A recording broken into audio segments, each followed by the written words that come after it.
Now allow me to introduce our moderator for this session. Thank you so much, Senator Hill, Dr. Jacqueline Coke-Lloyd, and of course, Reverend Fletcher. Thank you so very much.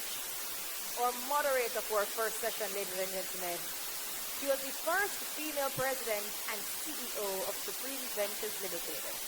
She was also the regional vice president for the Caribbean at International Gaming Technology, IGT. She holds the certified public accountant and has over 25 years of experience in the fields of accounting, financial and general management, and business development. She has maintained a solid record of success driving revenue growth, consistently exceeding profit targets, identifying and introducing new business opportunities, as well as cultivating strategic partnerships with heads of government, CEOs, and other influencers globally as lead negotiator. Ladies and gentlemen, please let us all welcome our moderator for this morning's session, Mrs. CEO of AYS Global Consultants Ltd. Put your hands together.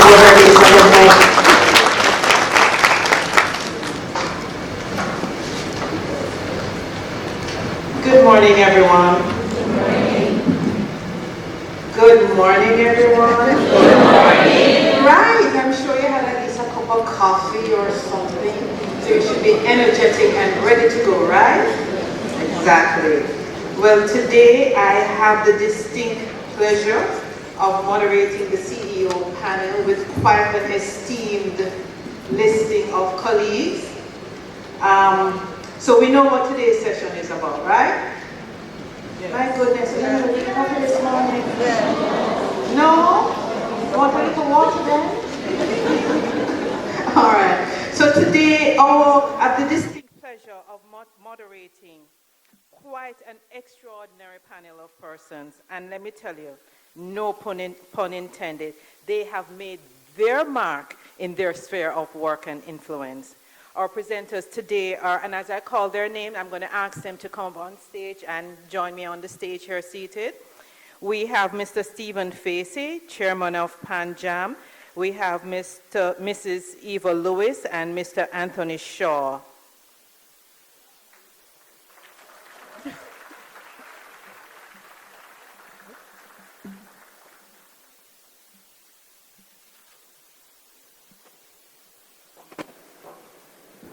So as they take their seats, so Stephen Facey, he's PanJam Investment Limited and chairman of a number of other organizations, including Jamaica Property Company Limited, Caribbean Policy Research Institute.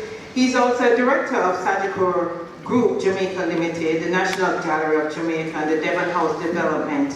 He's a registered architect in Jamaica, and he has well over 40 years experience in architecture, urban development, real estate development, management, and I could go on and on. Mr. Facey is quite a man of stature, as we can see, and from the various positions he has held, we know that he has also been giving back to his country and believes in nation building. I'm sure we're all looking forward to what he has to share with us this morning. Then right beside Stephen, we have the lovely lady of the group, Mrs. Eva Lewis, who is the country officer and corporate bank head of Citibank. Mrs. Lewis is also a director of Citi with over 20, I must say the number of years, 35, but she's much younger. She started as a child, you hear? 35 years of experience in the Jamaica banking industry, and she's currently responsible for overall client management and profitability. Eva is also a member of the senior management committees at Citi Jamaica.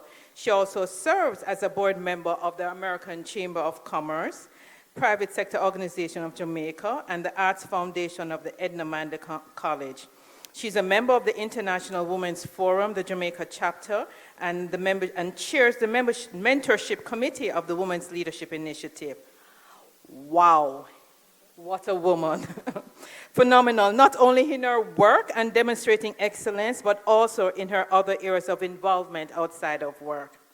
And then we have Mr. Antony Shaw, CEO, Development Bank of Jamaica.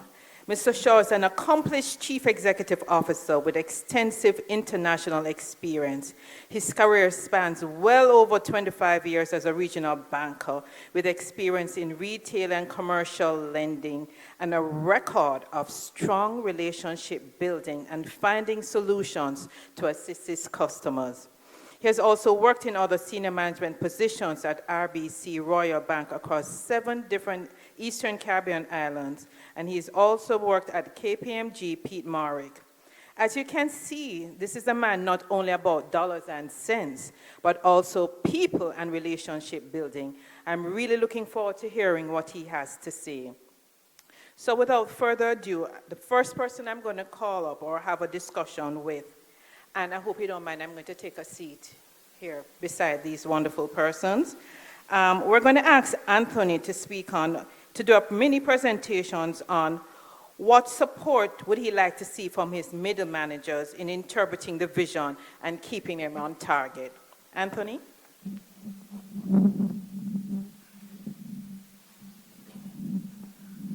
Thank you, Madam Moderator. Greetings all.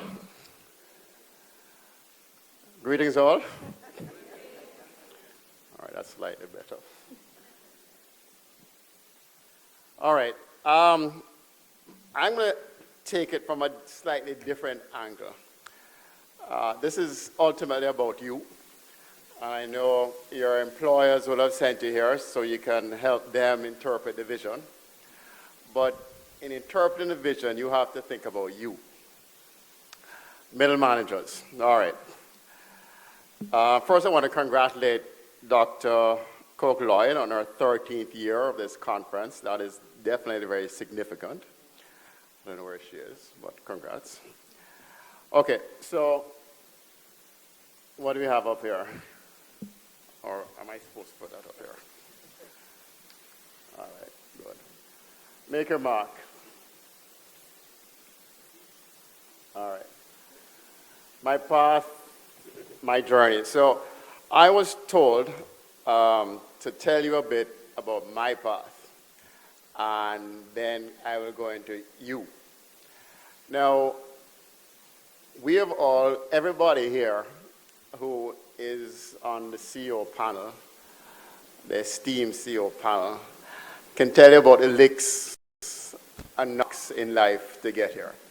You may say, boy, you're here, you drive a big car and everything cool. It has not always been cool. And I know some of you relate to that. So in terms of my path to get here, as mentioned, prior to coming here, I was in Barbados, Eastern Caribbean, for about 25 years. And prior to that, skip a year or two, I was in Canada for about 16, 17. And along those journeys, I remember finishing, I went to university in Canada. Finishing university, I joined an accounting firm, KPMG. And I was the only black man in the accounting firm of 500 people. Now, that can be a good thing or a bad thing. If you do a good job, they know it's a black guy, right? So right away, they know it's you. So you have a choice to make. You can either decide you're going to wilt in that environment, or you can bloom in that environment. It was in Quebec, Montreal, Quebec, which is French, or bilingual. And so you have to adapt to that. You have to, in a bilingual environment, you might speak English at work, but when you go to lunch, they go straight into French. And even though I did a couple of French courses, I really wasn't conversant. So you learn, you adapt. Then in that, so I'm just going to go through my path there. In that environment, I remember I was a rookie, junior, and I was in this staff, or the room where all the accountants were, and I noticed I was in there for a little bit long. So I went to my manager and said to him, when am I going to be assigned? Now this man was, well, let's leave it was. So when am I going to be assigned to my next client? So the man looks at me and says, boy, where can I send a black man to? Now you can think those things, But to actually express a thought like that is not something you should say. Anyhow, we got a sign and we went out and did what we had to do. And then I can relate other of those similar type of stories. But the reason for relating that is you learn from that. As I said, you have a choice in life. You can decide which direction you're going to go. You have a choice. So, I'm not sure where my slides this is, but let's move on a little bit.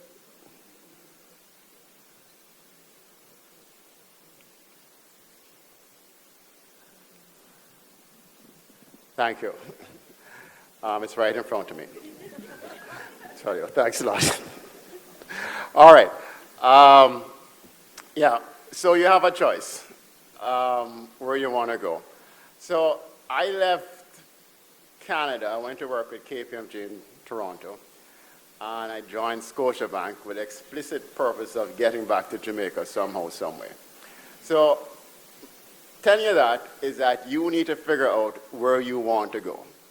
It's not going to be given to you on a table, nice and easy. You have to figure your path out. Now, you're stuck in middle management there, and you can say, am I going to stay stuck here, or do I figure out where I wanted to go? So I wanted to get back to Jamaica, ultimately, find somehow, some way. So I went and I interviewed at Scotiabank in international banking. And they said, great, we want to send you down to Jamaica. So I stayed up there with Scotiabank for a couple of years. And then eventually I got to Jamaica, which was my goal. I'm married to a Barbadian, and Bajans and Jamaicans don't really get along. So even though this was your path and where you wanted to go, you then have family involved. Changes the path somewhat. You have decisions to make. So I said, well, boy, you know, this may sound as a sexist statement, but you have to keep your wife happy. So that I said, all right, let's go to Barbados. That's a wise statement, okay. So we went to Barbados. And Barbados, I don't know if any of you guys have been to Barbados, but Barbados is the size of, say, St. Anne. It's pretty small. But notwithstanding, it is a very organized and structured environment. So we get to Barbados. Well, let me tell about me before I get to you. So we get to Barbados, and Barbados is small, and I was at Scotiabank, arranged a transfer for me to get to Barbados. And you're in Barbados, and you don't really have a lot of options in Barbados. So you're back in the middle management thing, you're feeling sweet, yeah, you're high up in a small environment, big fish in a small pond. And you say, well, how am I going to get to where I want to get? So you're stuck there. And I remember I was in commercial banking, and I went up to the vice president. He was a Canadian.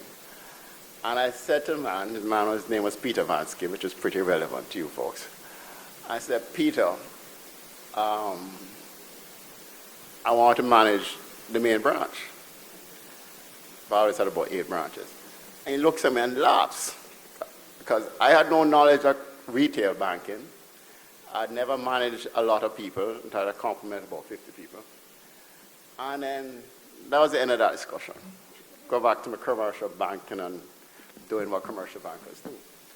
Anyhow, as life would have it, because I was in commercial banking at Scotiabank, Canada, Virgin Islands, Jamaica, so I was tired of that. So eventually, one day, the main branch was headed by a Canadian guy.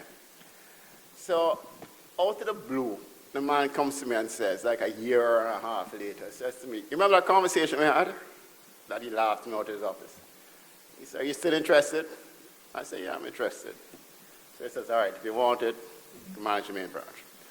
So I got in there and had to learn it, and never did retail banking in my life, and which is not very complicated. You figure the stuff out. But you learn. And I forced myself in that environment. Even though the man sort of ridiculed me, you accept it. And then you move on. And then you learn in that environment. And then I was in that environment. I don't know how many work for large organizations. Scotiabank's a very large multinational. and you get stuck in middle management again. Even though you're the manager of the branch and you feel nice and sweet and all that, you're stuck in middle management again. So you say to yourself, where is life going? You're in your early 30s. And you say, boy, I need to leave. Leaving is not easy in a small environment. Jamaica is bigger, but opportunities, generally, no matter where you are not, don't always come to you quite readily. So then I said, I saw this ad in the paper about CEO of a merchant bank, a small merchant bank which just started. I said, let me apply for it. So happened it was 40% owned by Grace Kennedy and a couple of other Caribbean entities. So I went there. Now, it was embryonic. It was first year of operation, which in itself is a good thing. You learn. I took some of what I learned from Scotiabank over there, and the organization did very well. And I stayed there for about 8 years. But you learn a lot of things along the way. So the point of that comment is you then have to decide where you want to go and have here your personal vision. So it is nobody giving you anything on a platter. You have to create that environment, and then, as I did. So the first point on the slide is what is your personal vision? You have to figure out what you want for yourself. Now, what you want for yourself within the organization, and hopefully there are paths in the organization, or you may have to create your own path in the organization. Or failing that, which I probably shouldn't say, you need to figure your own path out of the organization. So you need to figure out what you want to do. How do you get there? What is your path? You then have to identify your shortcomings and work on improving them. So what do I need to learn to get to the next step? What do I need to do? What courses do I need to do? Somebody mentioned about all the books that are around the place that people read. I generally took a short circuit approach to that. I subscribed to executive book summaries, which are 8 pages, and they would have the topical business books, they would condense them, sound view, write this down, sound view, and at the time they were paper, then they went to disc, this is my age, and now they're online, but they're excellent, and the library goes back decades. And all the good books that you should read, Stephen Covey, there are excellent books from Stephen Covey. First Things First, and 7 Habits of Highly Effective People, Change Management, Winning. Another book, well, First Things First is an excellent book in that it tells you, a lot of us get stuck in immediate. Your boss wants this, blah, blah, blah, blah. Your boss wants it, it's sort of immediate. And urgency. So in life, not everything is urgent, some things are important. And that book gave you a quadrant so you can figure out what between urgency and importance. It's very important that you understand that, because everything that is urgent is not necessarily important. And at times we forget the important things while we're focused on the urgent things. Read. It's important. All right, shortcoming, emotionally intelligent. You have to be able to read people, read a room, read yourself. And that is critical. You might be bright, IQ might be through the sky. But if your emotional intelligence doesn't sense things, you have career problems. What are your aspirations? How far are you willing to go to achieve these goals? And what are you willing to do? What chances are you willing to take? The slide after this, well, I'll get there. And the different choices. I made choices. I left Jamaica, which everything in my life was directed to come back home. But I had family choices to make, and I made the choices. And as I say, you might have to migrate. You might have to go in a new area, professional skills, professional knowledge. And the other point I have here is communications, personal soft skills. These are things you need to work on. We need to work on. You need to join something. Church, if you're not in church. Speak up in church. Speak up in staff meetings. I remember the first time I had to get up and speak in front of the same branch in Barbados. I was totally nervous. but you do it often, you get over your nerves, you learn, and you get to speak in front of, 300, 400 people here, and you're not shivering. But it's only by forcing yourself to get in an environment where you have to do it, and from those environments you can only learn. And you can also join service clubs where you speak and communicate with people. Decision making, relationship building is critical along the way. The people you meet, as I say, going up, going down, are critical in developing your path. You never know, you can pick up the phone, call Eva and say, Eva, I need a $1 billion something from Citibank. So I'm sitting beside Eva today. But you never know. You never know when that call may be necessary. It may not be to Eva, but you never know when these calls in life will be necessary. Relationship building is absolutely critical. Now I have a Gen Z working with me. And believe in yourself is everything. She put this great slide in, as Gen Zs do. And I see her shaking head down there. And believe in yourself, because you will have to take risks in your career. You will have to maybe, I remember at Scotia, same Scotia Bank there, that manager of the main branch was a lateral move. It wasn't going up, it was going across. And sometimes you may have to go across, you may have to go down to go up. You have to believe that you can get out of that, right? And we think everything is, we need to do it. No. It's not necessarily no. Pause, think about it, and ask, what's my vision? Where do I want to see myself? How do I need to get there? So believe in yourself. If there's one thing you can take away from this, is believe in yourself. Because you know more than you think you know, and you have greater skills than you think you have. And you don't need anybody to tell you that. You need to figure that out. And if you don't figure that out, you may be stuck looking at the same four walls forever. Nobody wants to look at those four walls forever. What do I have next? All right, being a middle manager, mentoring.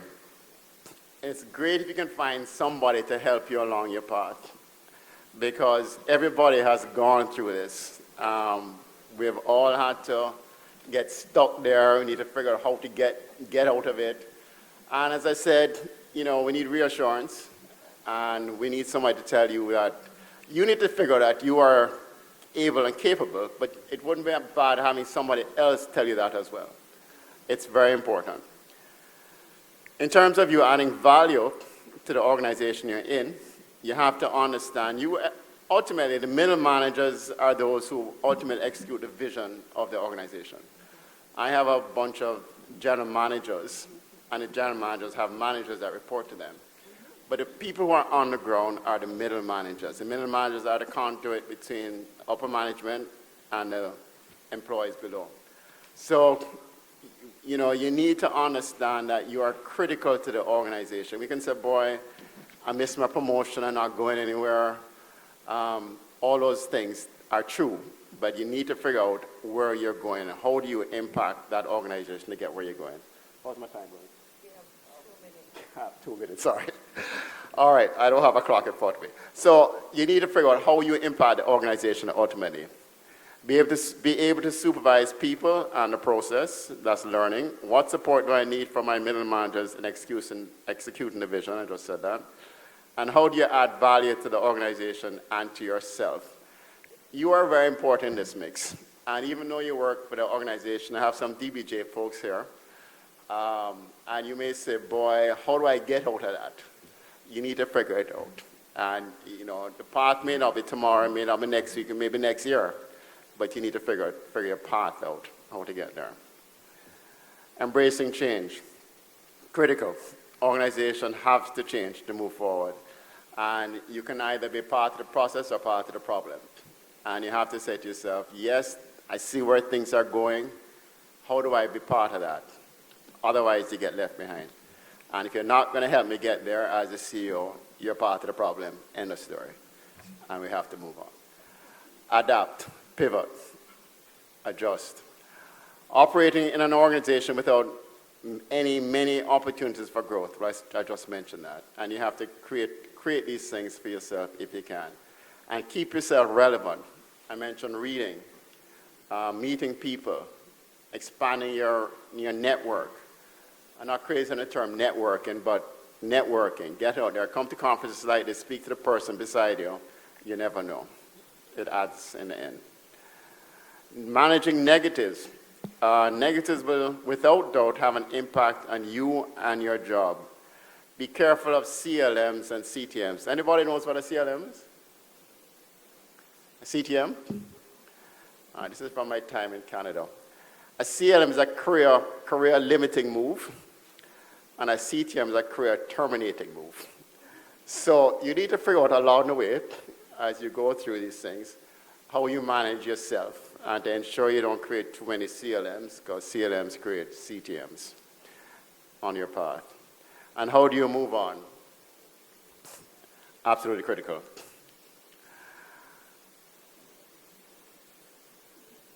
All right, keep in perspective. Know yourself, create value for the organization and yourself, make wise choices, have a defined work-life balance, and that is also critical. That also helps you on your path in your organization. You know, don't get stuck in the office all day. Have a life outside. And exercise is critical. You know, I'm getting older. And too many of my friends nowadays, this one have cancer, that one have this, that. You need to ensure that you take care of yourself along this path. It's a long path along the way. And set a time to have fun with your family. My daughter's here supporting me. And people you care about. She doesn't like that. I've singled her out for that, but ensure that these things matter. When you're on your dying bed, you're not going to think about how much time I spent at DBJ. You're going to think about the relationships you made going up the way. And that is absolutely critical as you go up. All right, very quickly. Thank you all. And good luck for the rest of the day. Thank you, Antony. Just a quick reminder, just reminding in terms of what Talia said earlier, questions, we're going to ask all questions to be held until the end. A couple of questions have started to come in. What we're going to do is that there's a microphone at the back. That's where you can go and ask your questions. And for the ones that are online, I will read them and I'll invite the presenters to respond accordingly. I'm also reminding you that read the evaluation forms that will be launched at the end of each session. And this will be a part of the transition point between each sessions. For you to fill them out, please make your mark is asking you to ensure that you complete those forms, all right? So, next to the lady of the hour, Eva Lewis, I'm going to hand it over to you now.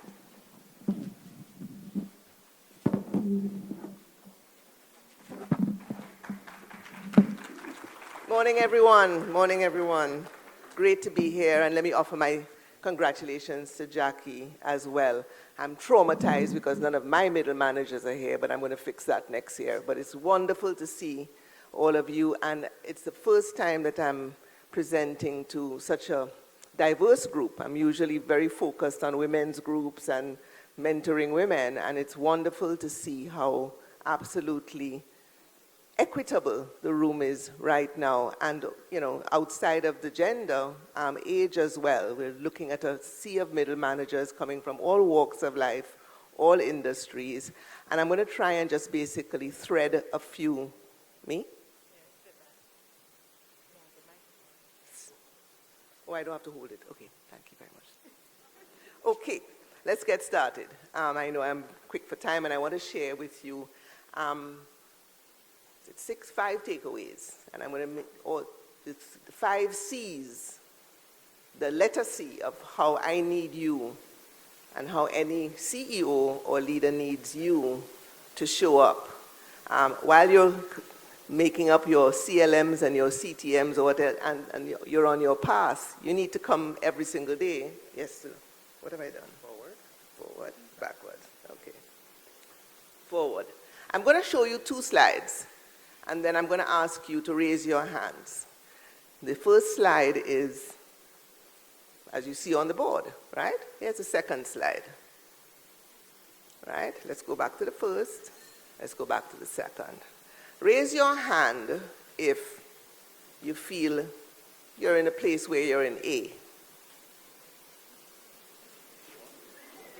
That's A. Raise your hand if that's how you feel. I don't need to say that's how you, that's all? Wow. Okay. Raise your hand if that's how you feel as a middle manager. Okay, now raise your hand if both of them, you feel like both of them sometimes. Then you don't feel.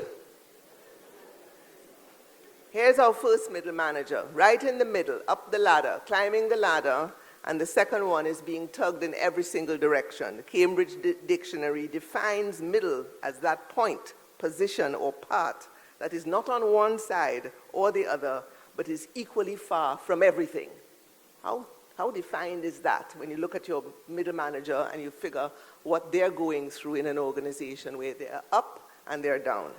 So I've shown you these two pictures, and I've asked you to sort of consider yourself in either space. Where are you? Are you on that path where you're trying to ascend, right, with somebody helping you at the top, but also trying to manage somebody from the bottom? Or are you on that path where you're constantly feeling that you're torn between two things? It's a completely different feeling. And I want to say before we go into the 5 C's that, you know, everything that has been said here this morning is about ascension. I want to also say to you that middle management is not a transition state to some. Middle management is a steady state, and it's a stable state for many. They are crucially important roles. And guys, it's okay if you don't want to ascend, okay? If you now start to put yourself on pressure to ascend, you will only focus on that and forget about the purposefulness of your work. It's okay to want to stay in a stable middle management position because it suits you. It suits your life. It's not that you're going to stagnate. It's just that you're going to be stable. Stagnation and stability is a completely different thing. It's okay. That's my first message to you. Think about how you can make yourself continually relevant to the organization's vision, continually relevant to your team, and you're fine staying there, because if you stay there, it means that you're relevant to someone, okay? So I want to make sure that we send that message clear and direct. Okay, what do we expect from our middle managers? Here's the first C. The first C is I need you to be communicators, right? This little joke says, what if, and I know this sounds really kooky, what if we communicated with the employees? You know, the fact of the matter is that most of the time we're terrible at it. Most of the time we're visioning, we're having strategies, we're communicating, but we really are not communicating right through the organization. We're filtering our communication because we actually think that people can't handle the rawness of our own communication. I need my middle managers, and middle managers need to be the most effective communicators in the organization, because they are the ones that are really and truly have a connection to both sides, communicating up and communicating down. If the narrative is wrong, everything else will go wrong. So I need my middle managers, and I would love to be that first C, that the most important thing is that you need to be a channel. Another C, I put it in there, but you need communicators. You are brokering between people and groups who have conflicting agendas all the time. You're communicating with people who are coming from diverse backgrounds. You're communicating with people who are older than you that you manage. You're communicating with generations that you don't understand. So if you do not have good communication skills, and it's not just about speaking English, it's about getting to the point. It's about tonality.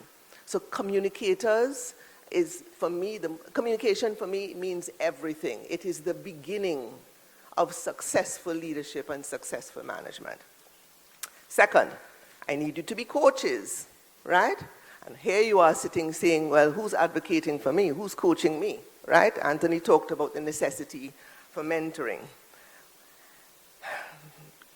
You know, there's a conventional saying that you know, the definition of management is getting work done through people, but real management is developing people through work. That's what real management is. It's not getting things done through people. It's actually developing people through the work that they're doing. So you need to shift that thinking and your mindset to think about the fact that you are, as a middle manager, responsible for somebody else's career, as well as yours, right? You're responsible for somebody's career. And that's a very, very, very heavy burden.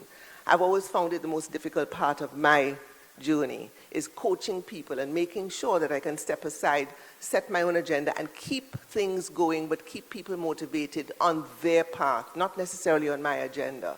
And coaching is a very important thing. You are actually the highest influence on attrition rates and efficiency within your organization. Why? Because you're managing most of the staff. Senior leaders probably have 2, 3, 4, 5 direct reports. Middle managers across horizontally are managing the rest of the organization.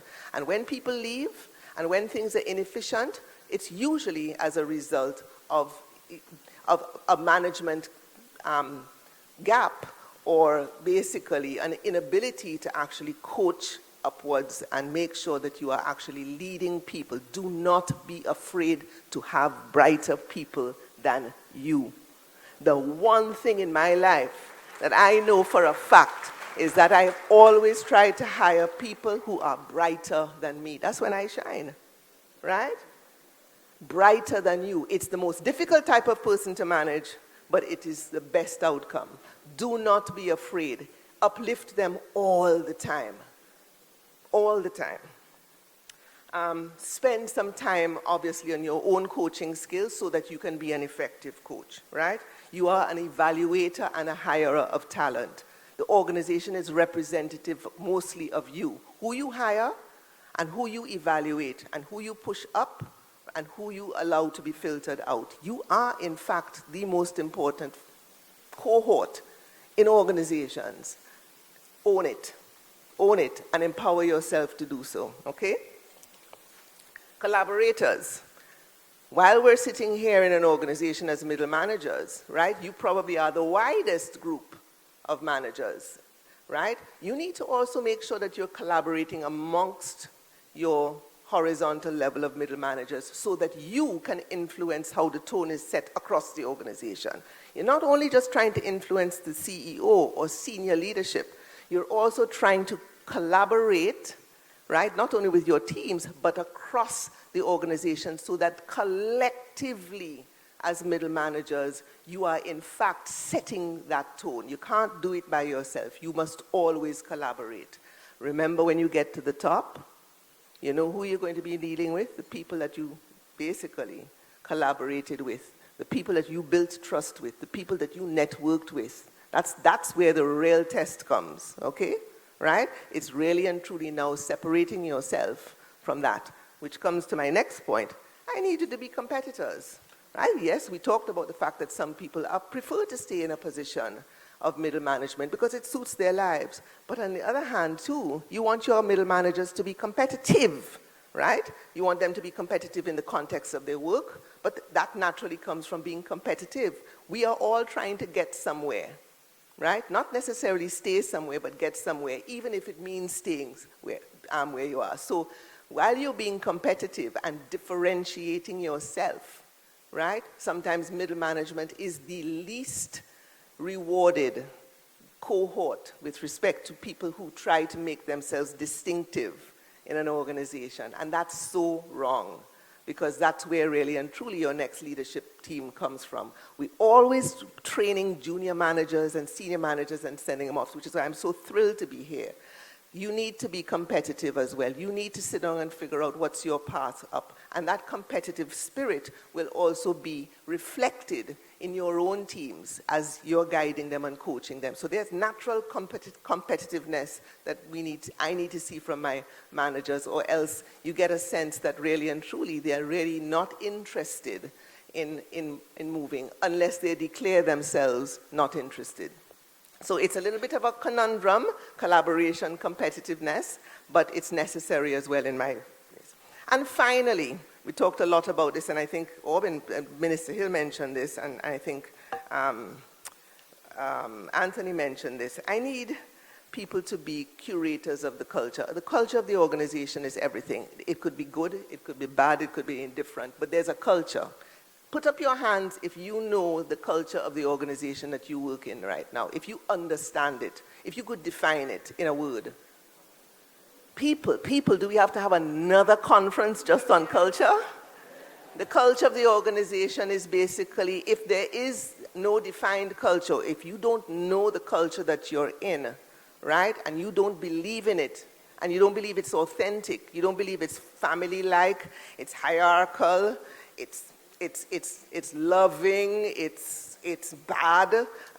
If you can't even define what you feel every single day when you go to work and how you show up, how can I expect you to show up? You are the curators of the culture of any organization, right? What you exemplify in your behavior every single day is what we become as a team. And therefore, it's really important for me to have a team, and I tell my leadership team and my middle managers this every single day, it's really important that our mindsets are aligned, or we cannot accomplish anything. We will be constantly beating our heads against the wall to determine where we're going, because we do not have, or we do not even understand what our culture is. So I really encourage you, identify that culture within your organization. If you want to change it, collaborate with your middle managers and set on a path to actually define culture. If you don't like it, right, but only collectively, this group collectively can change the culture of the organization. Management and leadership can set it and say, I vision that I want this to be a wonderful place, and we sit for hours in a room and come up with a mission and a vision statement, but at the end of the day, it's just a statement.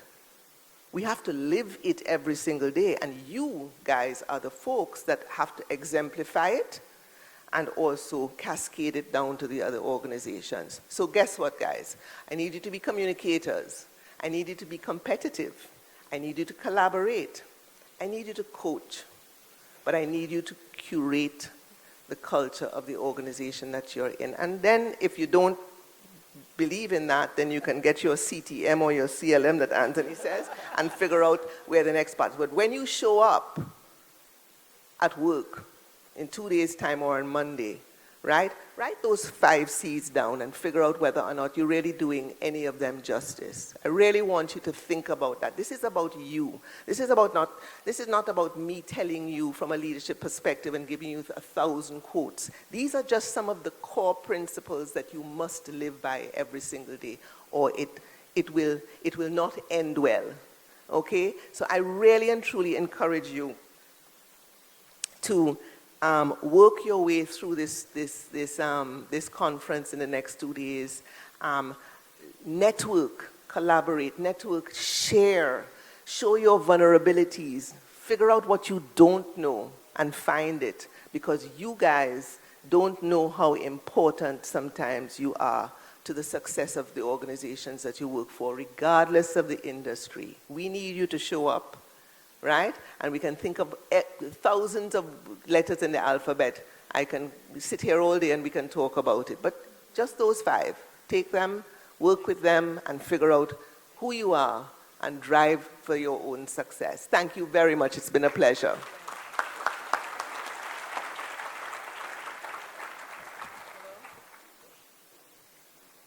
Can I get a microphone? Hello? Okay, great. I'm changing things up a bit. It's early morning and you don't have your food as yet, so I want to make sure that you're very alert. So far, I want to thank Eva. We've had some great comments and takeaways. Eva, the 5 C's, and I'm keeping it fresh for the questions. Antony, your question, I think, set the foundation. Believe in yourself.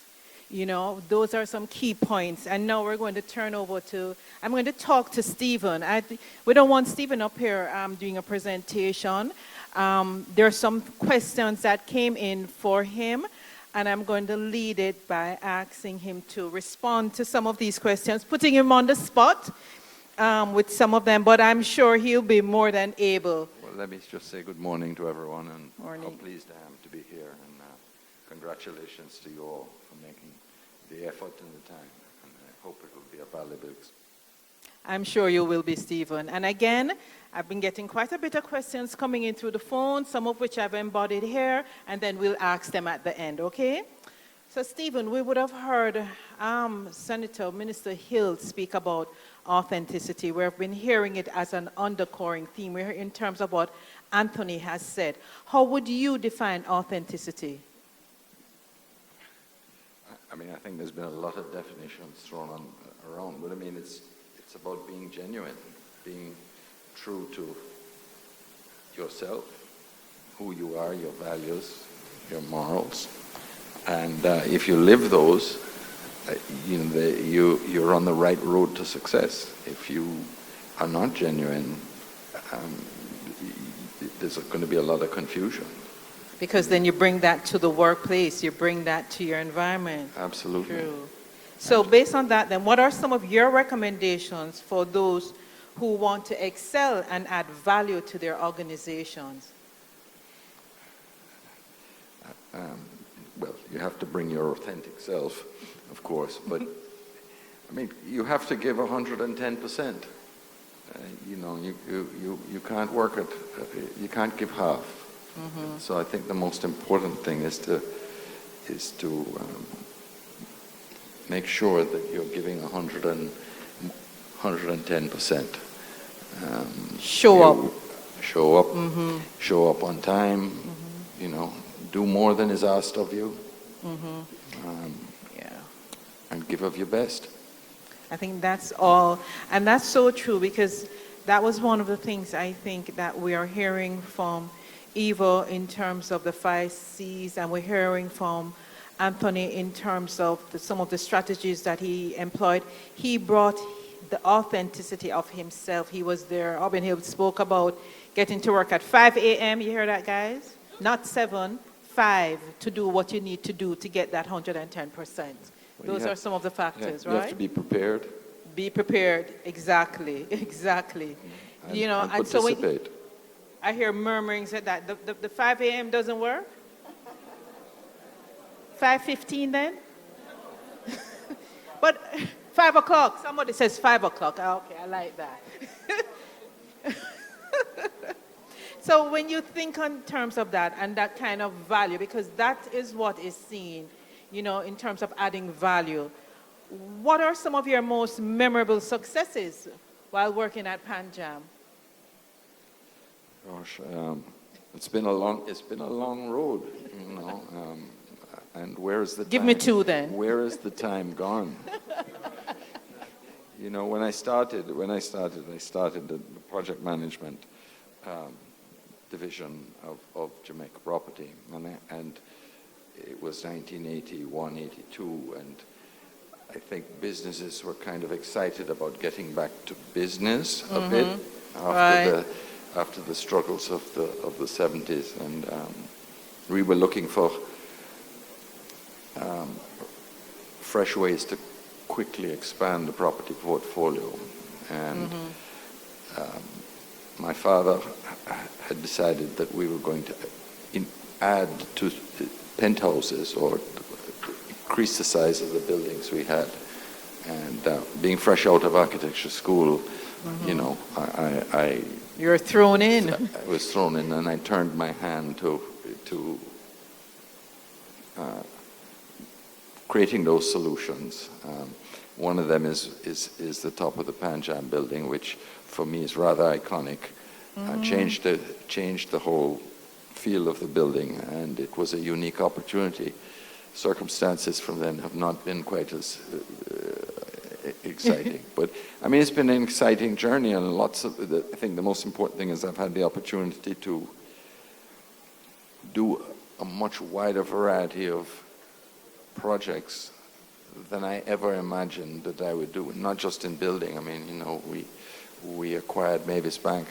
I went into the coffee business with Jamaica producers as partners. We went into the spices business. We manufactured Walker's Wood, jerk sauces and seasonings. I mean, you've just highlighted that how through a challenge, through adversity or being stretched, how you're not only overcome, but you turn it into something that is memorable, because even in terms of how buildings use the top of their buildings now, I mean, that I think is mind-boggling.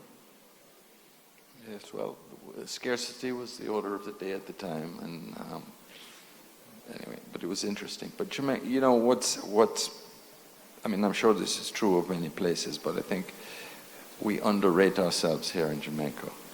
We have huge opportunities, huge opportunities.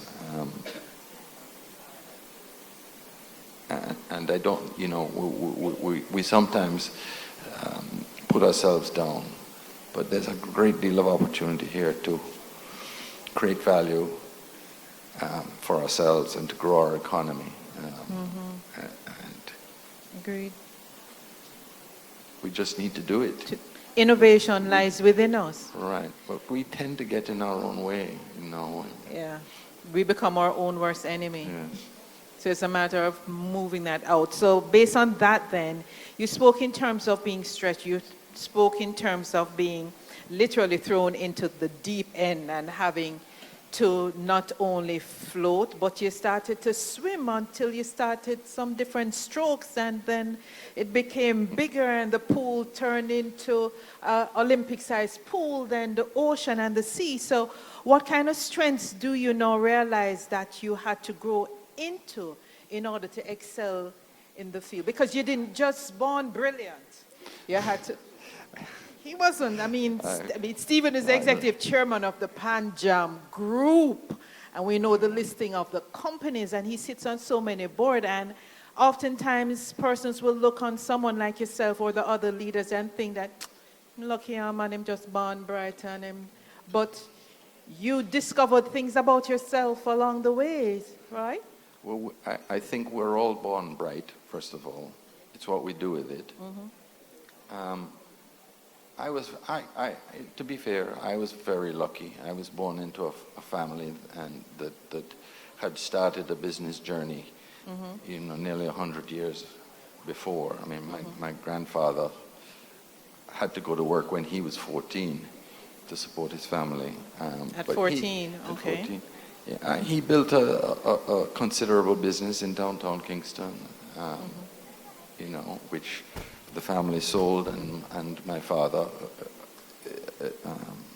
you know, launched Family into of the hard property workers. development business with a passion, and so yes, I was lucky in that I inherited a structure to join, but you know, I've had to work my way through the up the ladders. Up the ladder. So what strengths did you develop, or you realize you had to grow into? Well, I think it's all about, as Eva was talking about, it's about collaboration, about working with people. It's teamwork. You know, I didn't get here by myself.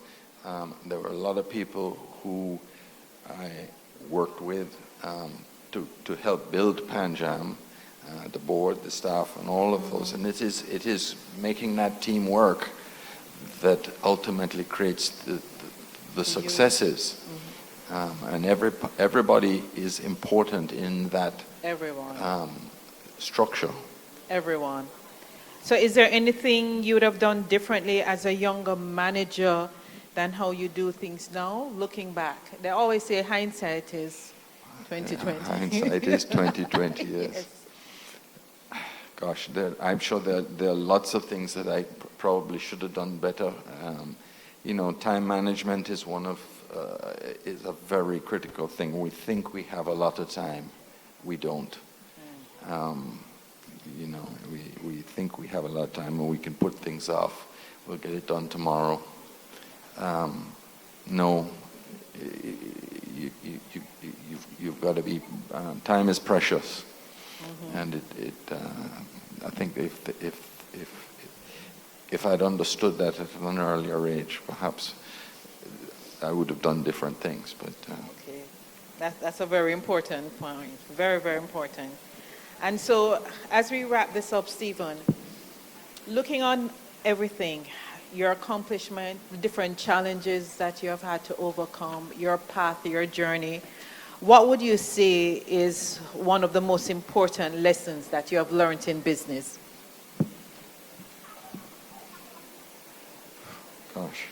Well, I mean, we come back to where we started, authenticity. I mean, I think, be true to yourself. Then you can be true to all around you. I was very lucky. I had the opportunity to spend time with my father in business. And that was as much of an education as one might want. I then had the good fortune of getting to know Richard Biles and working with him, who is, as you all know, a very bright individual and a great leader. Yes. And I have had the benefit of a strong board who have helped to guide me in the journey, and I think those, so having around your people that want to see you succeed and want to help you succeed and who you can help to succeed, and again comes back to having a great team. Excellent. Excellent. Well, I have a couple of questions here. I'm not sure, is there anyone on the floor, or can I go quickly into the questions that came in?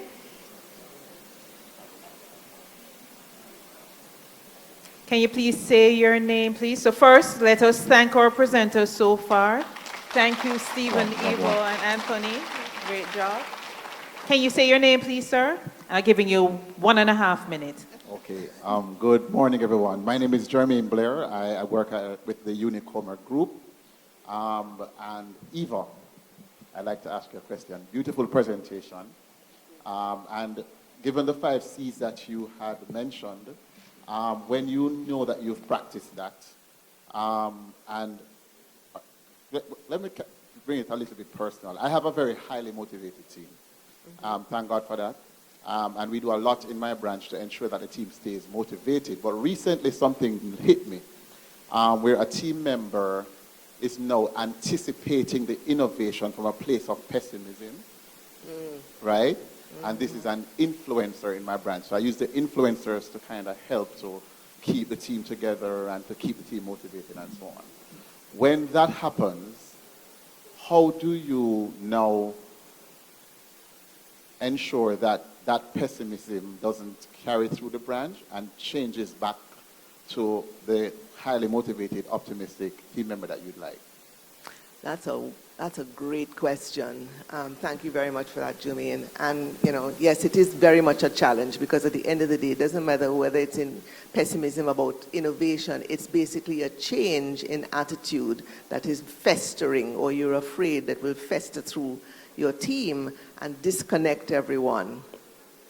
First of all, you deal with it immediately because that word fester is just not on. You deal with it immediately. And I would say to you that I would deal with it individually first. I would basically invite the person to lunch, dinner, and say, I always use this phrase to people all the time when you're saying, why you don't accuse people or draw assumptions about what's going on with that person. Maybe it's not even intentioned. Find out what the intention is. Could be coming from a completely different place.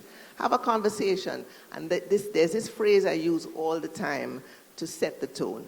Help me understand. Have a chat. I've been noticing that you may be a little bit concerned about some of the things that are going on and, displacement and so forth. And I really need us to ensure that we keep everybody together on the same things. Help me understand why you're challenged or why you're thinking that way, because perhaps it can help us as a team either face it head on. If you're pessimistic about it, it may be real.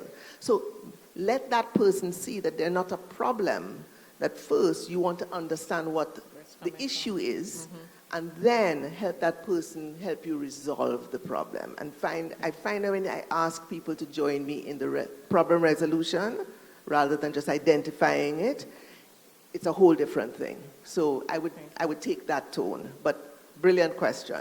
Thank you. Thank you. Questions I have coming here. This is for Mr. Facey. How do you create work-life balance when work takes over your life? That's from Latoya Thomas. I'm not sure I'm the right person to ask that question, because you have to make time for yourself. You just have to. You know, it is difficult sometimes. But you just have to be deliberate. You have to be deliberate about it, absolutely. You know, and if you don't have it, if you don't have a good work-life balance, you can't perform at your best. Okay, I think that's a very good point, Stephen. Guys, did you hear that?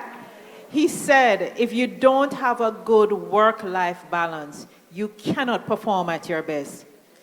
So therefore, it means that your personal time, be deliberate, carve out the time. That's what he's saying.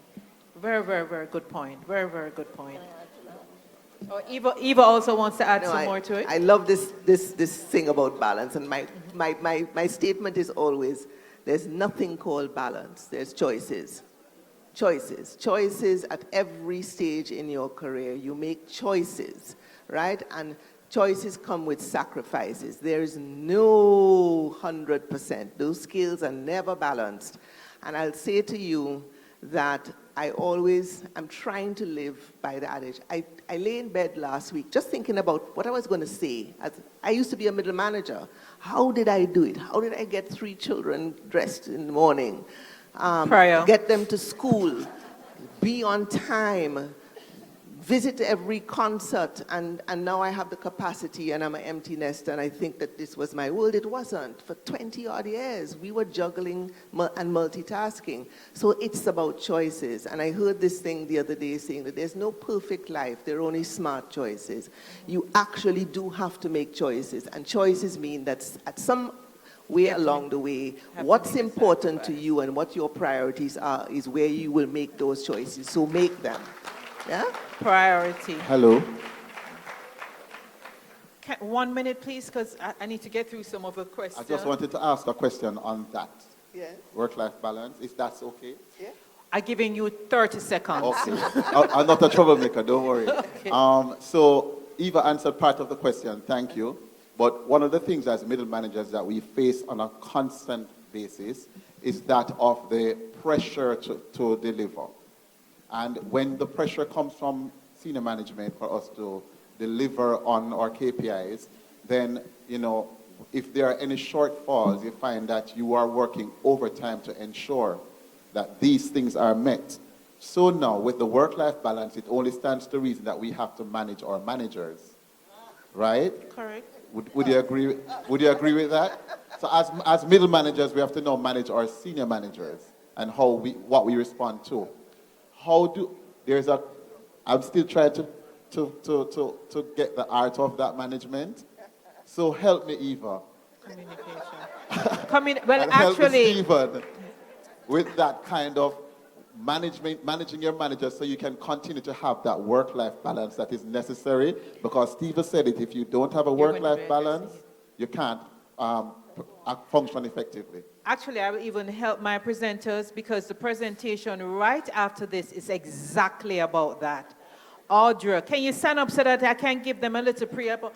Audra will be actually addressing that in terms of how do you manage up.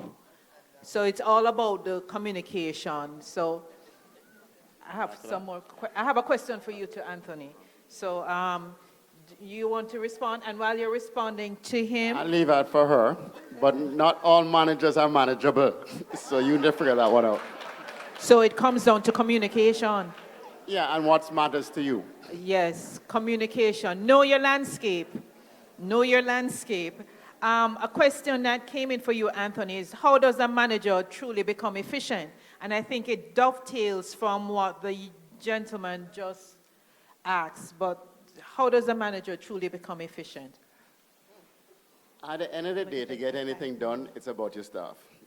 It's about the people who are under you.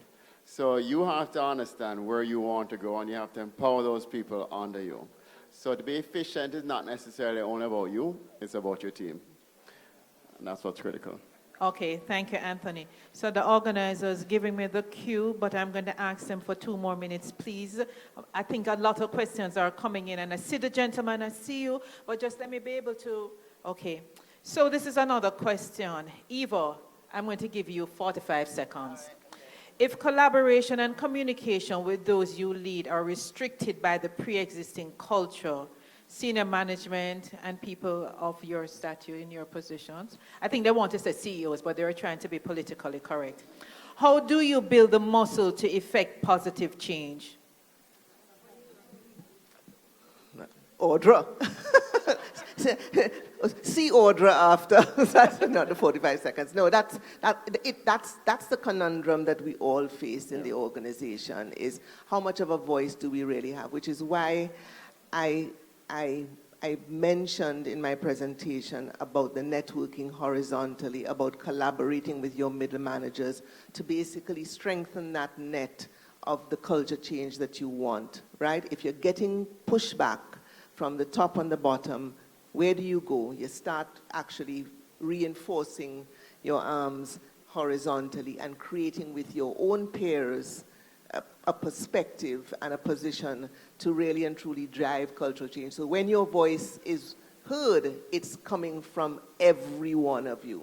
And if that doesn't work, maybe you're in the wrong organization. I see Anthony looked like he wants to add to that, but CTM. I have one question for you and then the gentleman, and then we'll wrap up. So Anthony, another question that came in. When companies have multiple territories, often the values and cultures that the main office excels at gets broken down as it crosses the borders. What can we do as leaders to ensure this doesn't happen? As companies have multiple borders, culture is everything in organization. And multiple borders, I was in Barbados, I ran a media company, and we had a sister company in Trinidad, and the culture was totally different. You have to understand, you have to deliver on what you have to deliver. And at the end of the day, you have to understand the environment, but you all have an ultimate goal. Mm-hmm. And it's to ensure that you focus on that goal at the end of the day. Thank you. And the gentleman who was so patiently standing by the mic. Thank you. Romario Brown from JPS. Just short question. Dealing with employees with a large age gap, say 3 decades, how can you get best of both worlds managing such a wide age gap? Best from the youth and best from experience. Which one of you would like to take it on? Well, I recently participated in a forum where I was the baby boomer and I had a Gen Zer, and we all face that, and I think this room is also full of that. It is, the only thing I can say to you, Romario, is you have to create a space where people actually get to know each other, right? Recently, what I did in my organization, because we're not, it's virtual and so forth, you know what I did? I split the organization into 10 groups of 6. I just randomly split them, right? And I said, we're going to create 10 pods. And all I want you to do is meet for lunch, get to know each other, and so forth. And it has been incredible to see people coming to me and saying, boy, I didn't know that Stephen was this and Stephen was that. It creates mutual respect when people understand where you're coming from a non-threatening way. You have to create a culture where people can share without threat. It's not being in a room with your boss and having to say the same things, or managing somebody who's older than you and feeling intimidated. When you get to know people and people start sharing, have those kinds of groups and facilitations, and you will find a remarkable shift in how people interact with each other. People, ChatGPT, innovation, WhatsApp, looking at people's eyes, understanding their lives, understanding how they show up and what problems they have in their own life. That ad, MasterCard, it's priceless. It's priceless. Priceless. People, all the time, inside, outside. Okay? I'll also add to that another good thing to do, not finish yet. Another good thing to do is to create, as Eva said, those pods becomes like a mentorship. I believe in mentorship. So having a mentorship and coach where you have the Gen Z paired with someone that's a baby boomer. So you can even have the Gen Z become a coach. Because remember, we all learn from each other. And you create a mentorship program that can also be a reverse mentorship. It's not only about those who are older, imparting to the younger, but the younger sharing their experiences, because you have to figure out how to make the environment work, and it's not business as usual. Okay, so we're at the end of our session. I think it was a very engaging and interactive section. I'd like to thank our presenters, Mr. Facey, Ms. Lewis, and Mr. Shaw, for taking the time out. You have been a wonderful group of people. I thank the organizers for being patient as we went a little bit over time. Have a great day. And we're going to be listening to Audra next in terms of her session, which I'm sure they will have quite a bit of questions for you, Audra. Have a great day, everyone. One more time, ladies and gentlemen, for our moderator, Mrs. Antony Young-Sang, our presenters, our CEOs, Mr. Stephen Facey, the chairman of PanJam, Mr. Antony Shaw, the CEO from the Development Bank of Jamaica, and Mrs. Eva Lewis, City Country Officer and Corporate Bank Head at the Citibank.